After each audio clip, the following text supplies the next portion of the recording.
清明，杜牧。清明時節雨紛紛，路上行人欲斷魂。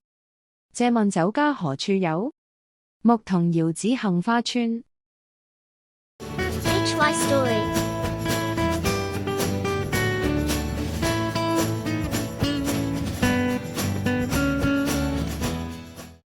唐詩故事系列，清明的故事。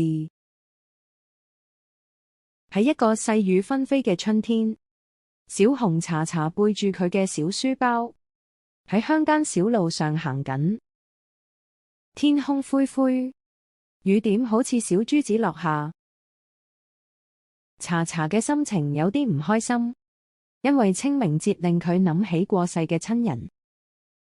行下行下，茶茶肚仔餓，又想搵個地方休息下。佢抬頭望前面，但唔知邊度有酒家或者茶館。呢個時候，佢遇到一個開心嘅牧童。牧童騎住隻小牛，吹住竹笛。茶茶問：小朋友，你知唔知邊度可以搵到啲嘢食啊？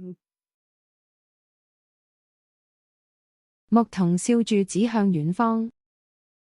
睇下我，嗰邊有一條杏花盛開嘅村，入面有好飲嘅米酒同熱辣辣嘅饅頭。茶茶順住牧童指嘅方向望過去，見到杏花好似一片粉紅色雲喺村口盛開，雨水打落花瓣上，閃閃發亮。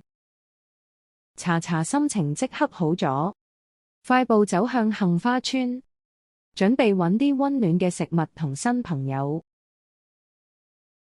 清明，杜牧。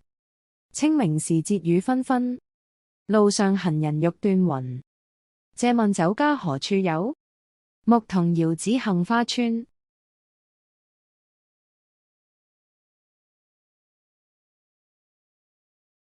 故事講完啦，多謝你嘅收睇，記得訂閱、讚好同分享。